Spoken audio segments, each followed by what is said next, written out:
Bismillahirrahmanirrahim. Assalamualaikum warahmatullahi wabarakatuh.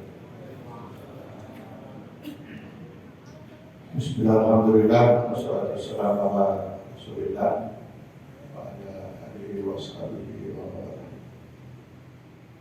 Alhamdulillah rabba wa bil islamiina wa bi Muhammadin nabi rasul.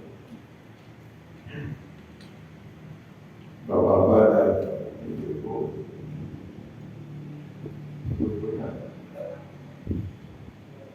ada 20 orang.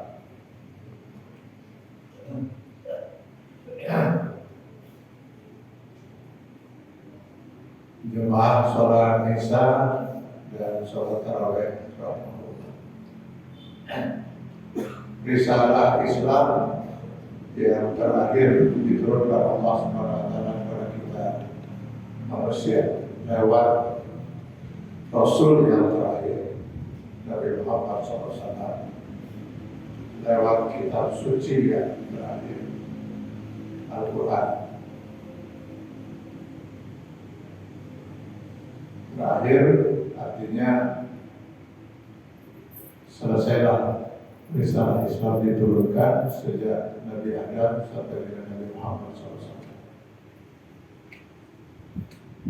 Maka sempurnalah ajaran Islam sebagaimana Allah menyatakan, Al-yawma akmaltu lakum dinakum wa atmamtu alaikum ni'mati wa raditu lakum al-Islam. Kepada manusia Allah Subhanahu wa taala kembali memberikan pilihan, hak untuk memilih sepenuhnya.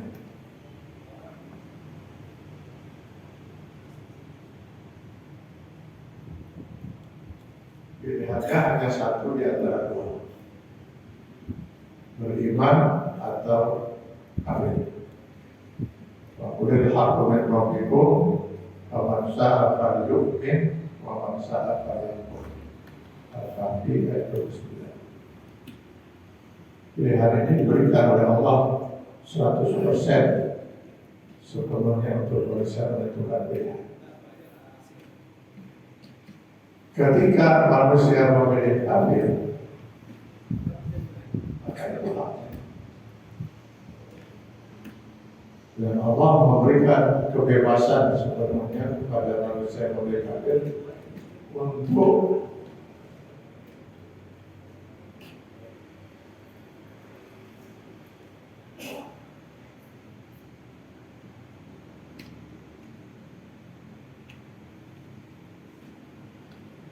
orang dia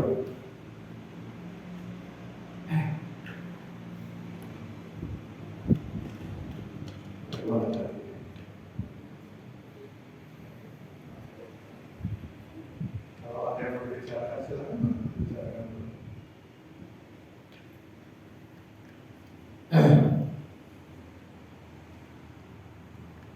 Jadi kepada manusia itu diberikan hak untuk memilih beriman atau pilihannya hanya satu di antara dua itu. Jadi karenanya manusia pun hanya terbagi dua, mukmin atau kafir. Tidak ada dalam kamus iman istilah terhadap mukmin. Ya, alhamdulillah saya tahu ada mukmin seetik. Atau misalnya sayangnya orang itu kenapa pada kafir seperti itu? Tidak ada.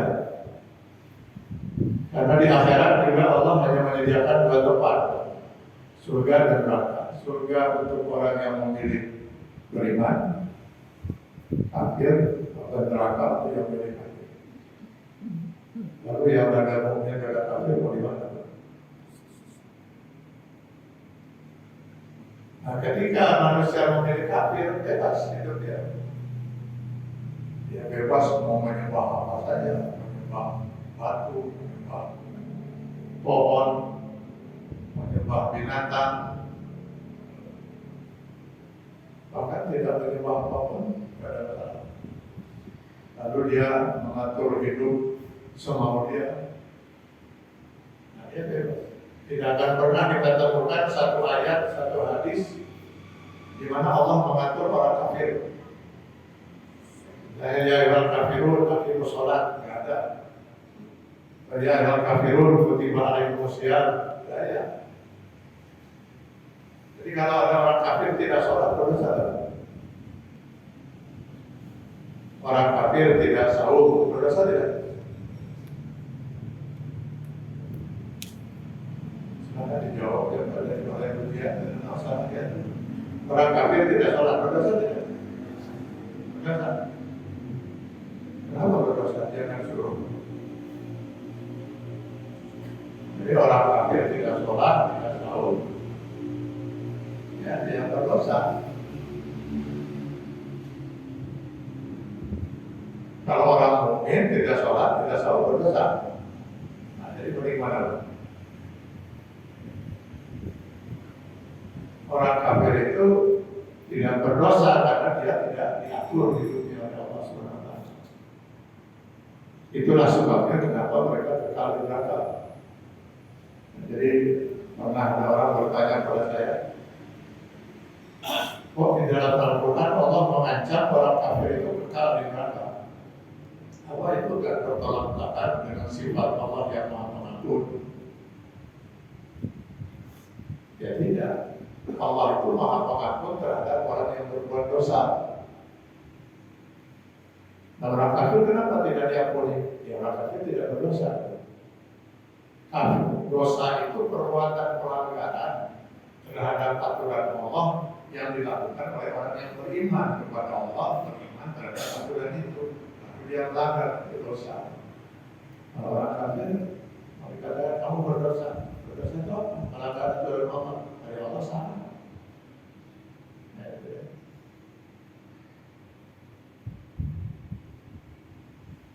Nah, kepada orang yang beriman, maka dia sudah tidak ada lagi kebebasan berhidupnya. Konsekuensi dari orang memilih beriman, dia harus Islam. Islam itu dari kata aslama, berserah diri, tunduk, patuh, taat terhadap aturan Allah. Maka Allah menyeru kepada orang yang beriman itu, ya alladzina amanu, orang yang beriman, kalau memang kalian memilih beriman, bulu-bulu fisik di kafah, masuklah ke dalam Islam itu secara kafah, secara keseluruhan. Sekarang pertanyaannya, kita termasuk orang yang beriman tidak? Nah, itu paling jawaban yang paling tepat, insya Allah. Mudah-mudahan. Nah, kenapa ini harus saya pertanyakan padahal kita sedang berada di musim? Karena nanti kalau kita lihat di dalam Al-Quran, tidak semua orang yang mengaku beriman, menyatakan beriman itu mukmin menurut Allah. Silakan nanti di rumah baca Quran surat Al-Hujurat ayat 14. Di dalam ayat ini Allah mengisahkan pernah ada sekelompok orang-orang Arab Badui datang menemui Rasulullah SAW lalu menyatakan keislaman mereka, keimanan mereka di hadapan Rasul. Qalatil Arabu amanna. Berkata orang-orang Arab itu, kami telah beriman. Rasulullah sudah siap menerima keimanan mereka. Karena walaupun beliau ke Rasul, tetap saja beliau tidak bisa mengetahui isi hati manusia. Padahal keimanan itu ada di dalam hati. Yang diucapkan oleh seseorang belum tentu sama dengan apa yang ada dalam hatinya. Allah yang maha mengetahui hati manusia langsung menegur mereka. Lewat Rasulullah SAW yang menyatakan, Qul, katakan Muhammad, sampaikan kepada mereka, la tu'minu, kalian belum beriman. Walakin qulu aslamna, tapi katakan bahwa kalian telah Islam. Kenapa? Walamma yadkhulul iman fi qulubikum, karena keimanan belum masuk ke dalam diri kalian. Apa artinya ini? Artinya tidak setiap orang yang mengaku beriman itu mukmin menurut Allah. Jadi salahkan kalau tadi saya mencoba bertanya pada diri saya sendiri dan mengajak kita semua untuk bertanya pada diri kita masing-masing, betulkah kita termasuk orang yang beriman? Di Begitu masuk bulan puasa kita pada sahur, ya. Pernah kita bertanya gitu, kita ini mukmin tidak? Soalnya yang disuruh berpuasa itu orang mukmin. Andai kata nauzubillah kita tidak termasuk orang mukmin, lalu itu kamu itu sahur. Karena Allah tidak perintahkan sahur kecuali pada orang yang beriman. Pertanyaan yang segera akan muncul lagi, kalau begitu yang mukmin menurut Allah itu ya bagaimana? Jawabannya langsung ada pada ayat 15. Innamal mu'minuna alladzina amanu billahi wa rasulihi tsumma lam yartabu. Orang-orang yang dikatakan mukmin itu hanyalah mereka yang beriman kepada Allah dan Rasulnya. Beriman pada Allah, beriman pada Nabi pun 666 ayat Al-Quran. Beriman pada Rasul, beriman pada Quran lebih 5.000 hadis. Tsumma lam yartabu, lalu dia tidak ada keraguan. Khusus untuk Al-Quran di awal Al-Baqarah Allah menyatakan jadikan kita bulan roh berarti tidak boleh ada keraguan, jangan terlalu ragu saja sudah bukan seorang mukmin, walaupun hanya satu ayat yang dilakukan. Prinsip keimanan itu beriman pada Al-Quran dan hadis sebelumnya, aku tidak sama sekali. Masalah kita belum mampu melaksanakan isi Al-Quran dan hadis itu persoalan lain. Tapi kalau keimanan harus diutuh. Hadirin kenal Iblis tidak? Maksud saya tahu Iblis. Dia itu maksud saya kenal roh itu tidak boleh kenal di mana. Itu hayat-hayat yang kenal Iblis. Iblis itu karena minal jin. Yaitu berasal dari kelompok jin. Iblis itu gelar, yaitu makhluk jin, karena minal jin. Dan jin itu diciptakan lebih dulu dari kita manusia. Kalau menurut riwayat yang saya baca dalam kitab Minhajul Abidin Imam Al-Ghazali, 80 tahun. Jadi jin itu diciptakan oleh Allah untuk hidup di alam bumi ini. Mereka berkembang biak selama 80 tahun. Setelah itu barulah diciptakan ada manusia pertama. Karena si jin ini di bumi membuat kerusakan, saling menumpahkan darah sesamanya, itu dijelaskan dalam tafsir Ibnu Katsir. Maka Allah perintahkan kepada malaikat, usir, pindahkan ke alam lain. Bumi ini kosong, disiapkan untuk kita manusia sebagai khalifah di bumi ini.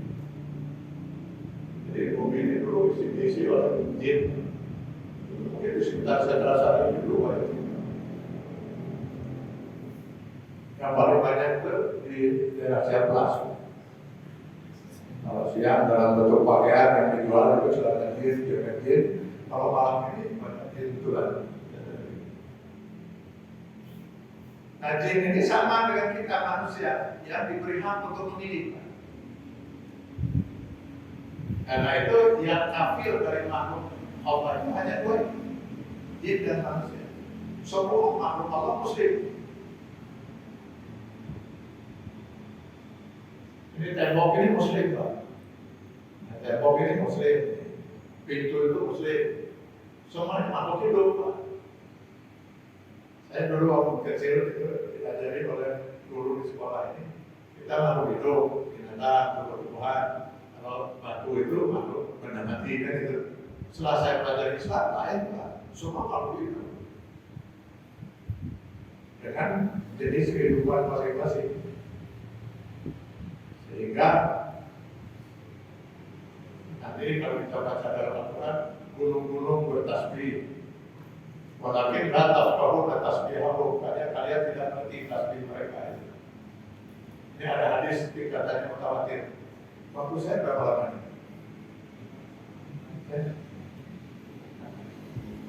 Masih bisa 5 menit, 10 menit saja saya.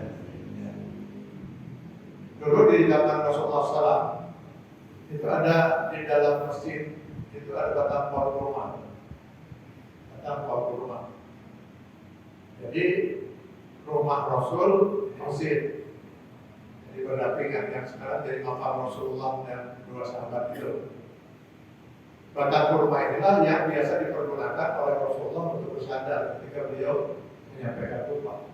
Suatu ketika para sahabat mengatakan, apakah sebaiknya kami buatkan mimbar baru dari batu gitu, di batang kurma gitu, yang dari silakan kata Rasulullah. Nah, dia buatlah mimbar baru dari batu, agak jauh.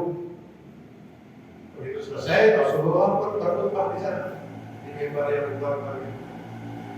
Para sahabat di awal khutbah beliau di mimbar itu mendengar ada suara yang satu melewatkan, saya mendengar seperti suara tangisan bayi. Yang satu mengatakan kalau saya dengarnya seperti rintihan anak muda. Pokoknya suara yang sangat pilu, sedih. Mereka mencari-cari dari mana sumber suara itu. Barulah mereka mengerti ketika Rasulullah turun dari mimbar yang dibuat dari batu itu, menghampiri batang pohon kurma itu, lalu dipeluknya. Barulah suara itu berhenti. Ternyata suara tangisan itu berasal dari batang pohon kurma.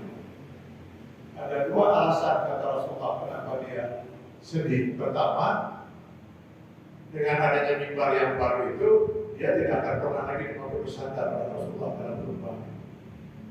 Dan yang kedua, dengan Rasulullah berkhutbah di mimbar yang baru itu, maka dia tidak bisa lagi mendengar dengan jelas ketika firman Allah itu dibacakan oleh Rasulullah SAW. Terus terang saya kalau baca hadis ini betul-betul prihatin. Jangan-jangan batang kurma itu lebih soleh dari saya.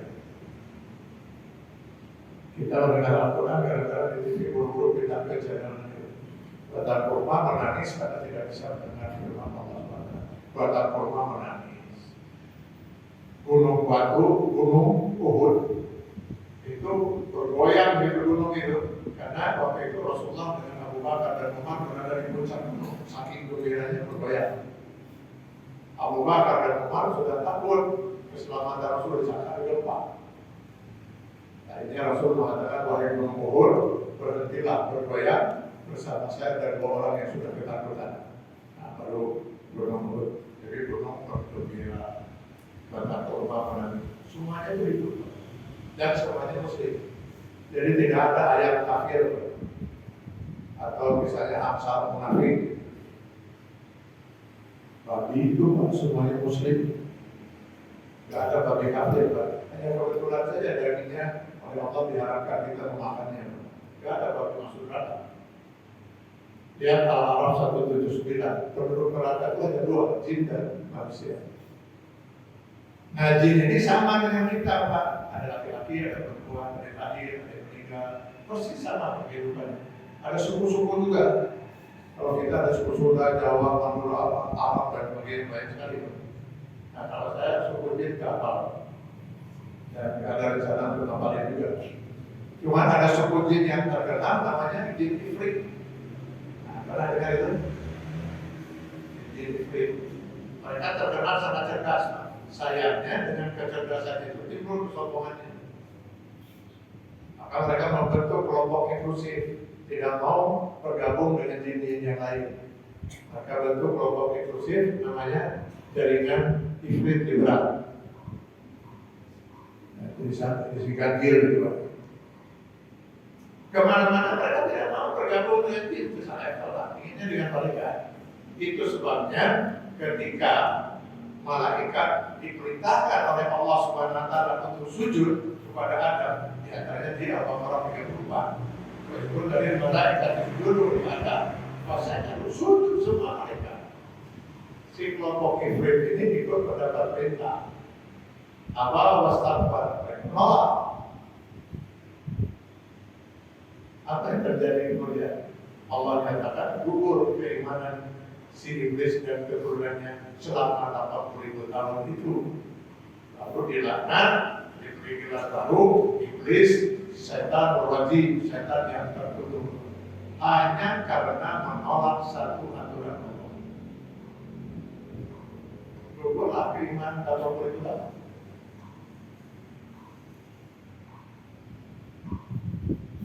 Yang saya katakan di awal tadi, prinsip keimanan itu terima ajaran Islam yakini sepenuhnya atau tidak sama sekali. Nazarkan kita berapa.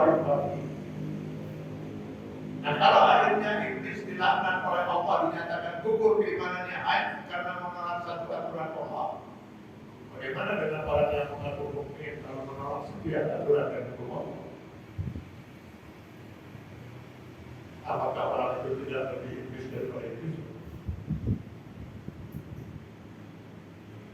Saya punya kewajiban menyampaikan ini.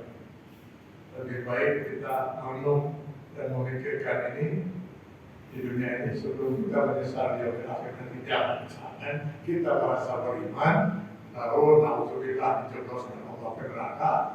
Kenapa? Maka kalau termasuk orang yang beriman kita tahu.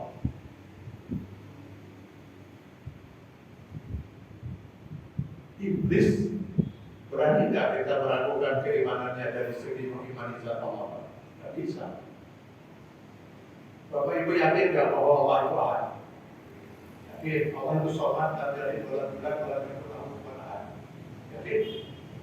Kenapa yakin? Ya Allah menyatakan ini. Bahwa Allah ahad, Allah sholat dan dari. Pernah Bapak Ibu melihat Allah? Allah pun tidak punya anak, tidak diperankan, tidak ada sudut benar. Pernah berdialog dengan Allah? Berdialog langsung gitu dengan Allah? Tidak pernah. Silakan baca Al-Quran. Berapa kali terjadi dialog antara iblis dengan Allah SWT?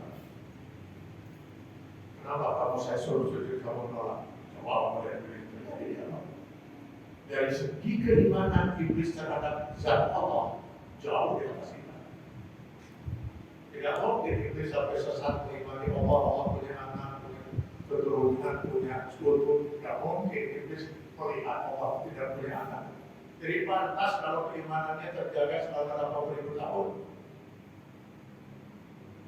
Lalu kenapa dinyatakan gugur keimanan? Hanya karena menolak satu aturan. Tidak mengesahkan Allah dari segi aturannya, dia mengesahkan Allah dari segi zat. Nah sekarang, bagaimana dengan yang mengaku mukmin lalu mengkufuri sekian aturan dan hukum Allah?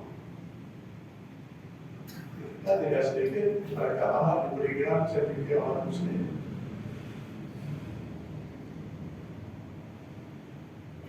Itu ada sertifikat orang Muslim, kalau saya sebut namanya masih kenal semua. Ketika datang ke sini, ke Bandung, memberi ceramah di IAIN, sekarang BIN namanya. Selesai ceramah, ada seorang mahasiswa bertanya, apa hukum wanita menutup orang? Jawab saja di jalan, kalau itu budaya Arab. Sampai sekarang masih terus dikembangkan, sehingga ada rencana yang luar biasa untuk membuat Islam Nusantara bikin ala Indonesia. Karena Islam yang datang ke Indonesia ini katanya itu penuh dengan budaya Arab yang tidak cocok dengan budaya Nusantara. Maka si mahasiswa kemudian bertanya, bagaimana bisa dikatakan budaya? Al-Ahzab 59 atau 31 jelas menyatakan itu perintah itu.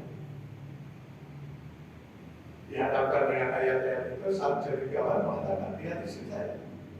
Justru si mahasiswa itu bertanya karena dia datang dengan istrinya mengelok. Jadi dia istri saya. Jadi ukuran benar tidak Islam itu istri saya. Sang cerikawan ini juga yang pernah membuat cebok karena dia ingin menikahkan putrinya yang tinggal di Amerika dengan seorang pria Yahudi.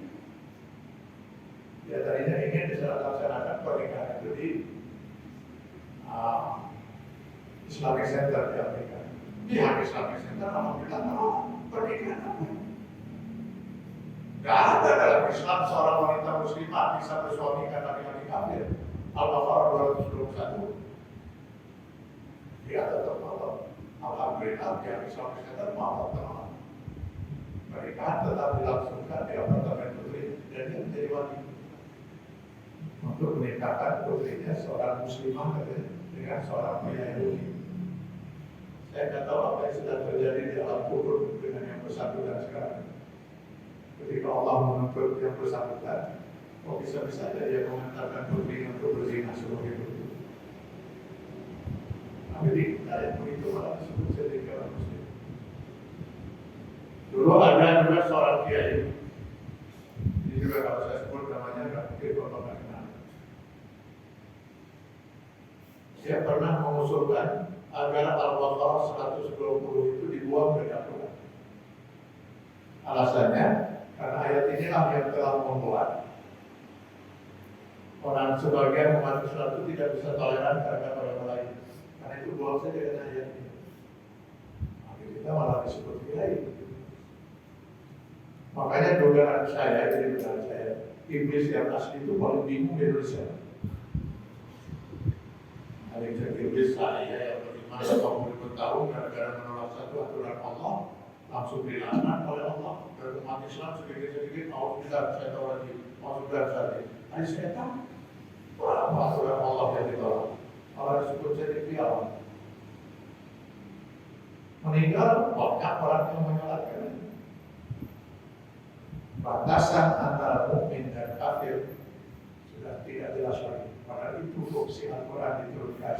Kalau kita baca di Al-Baqarah 185, Al-Quran itu sebagai hudan linnas wa bayyinatin minal huda wal furqan, sebagai petunjuk pedoman hidup, sebagai pembeda agar kita mudah membedakan mana mukmin, mana kafir, mana halal, mana haram, mana benar, mana salah, mana hak, mana batil.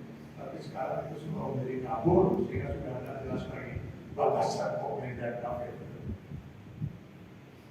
Jadi Bapak dan Ibu sekalian, Islam hadir membawa risalahnya mulai dari A sampai Z kehidupan manusia, mulai dari masuk WC, keluar WC sampai mengatur kehidupan bermasyarakat bernegara.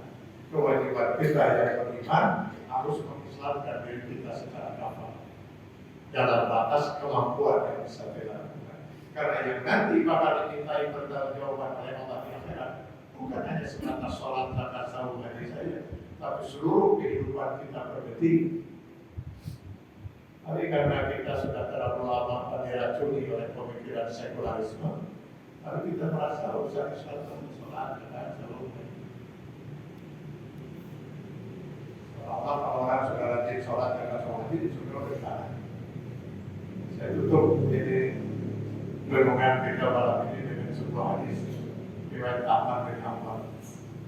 Ja'a dulu ila Rasulullah, pernah datang seorang pria menemui Rasul. Lalu dia bercerita mengadu pada Rasul. Inna fulana tuzkaru min asnafi salatiha wa sadaqatiha wa siyamiha. Ada seorang wanita di masyarakat kita ini dikenal karena banyak sholat, banyak sedekahnya, banyak saum. Maksudnya banyak ini di samping sholat, saum, zakat yang wajib, dia banyak melakukan ibadah-ibadah sunnah, sholat, saum, dan sedekah. Mau dicari tandingannya, akan ketemu Rasulullah wanita sehebatnya di masyarakat itu. Saking hebatnya, Aisyah radhiyallahu anha sempat menduga, kalau oleh saya menduga, ini pasti wanita surga. Alangkah terkejutnya Aisyah dan sahabat itu bertanya ketika Rasul mengatakan, saya wanita ini di akhirat nanti tempatnya adalah neraka jahanam. Kok bisa begitu? Ibadah sholat, saum, sedekah tidak ada tandingannya di masyarakat ini. Benar kata Rasulullah. Tapi kalau ibadah ini nanti ditimpa, dia tidak mungkin bisa mengalahkan timbangan itu, dosa yang terlalu berat. Sehingga dia masuk kategori wa'aman khafat mawazinuhu fa'umuhamiyah. Gerakan apa dosa yang dia perbuat Rasulullah? Turzi kirani hati disaniha. Dia pernah menyakiti hati tetangganya karena lidahnya. Lidahnya tidak Islami. Dan dosa menyakiti hati tetangganya itu terlalu besar, terlalu berat untuk jadi timbangan di akhirat nanti dibanding ibadah sholat, saum, sedekah yang sebanyak itu. Pernahkah Bapak membayangkan hadis atau mendengar hadis Sahih Bukhari? Seorang wanita masuk neraka, apa yang menyebabkan dia masuk menzolimi seekor kucing sampai mati. Islam menghendaki kita mengislamkan diri kita secara betul. Kalau menzolimi seekor kucing saja sudah begitu besar dosanya di sisi Allah, bagaimana kalau menzolimi itu bukan seekor kucing, tapi seorang manusia? Bagaimana kalau yang dizolimi itu bukan seorang manusia, tapi sekian juta rakyat, 280 juta rakyat? Lalu mau pasal masuk surga dari itu? Saya sudah menyampaikan apa yang menjadi kewajiban saya sampaikan. Mari kita renungkan, mudah-mudahan bisa menjadi bahan muhasabah untuk kita berjuang mengislamkan diri kita sebelum ajal menjemput diri kita masing-masing. Semoga Allah selalu memberikan hidayah kepada kita dan kita selamat dunia. Hidayah. Assalamualaikum warahmatullahi wabarakatuh.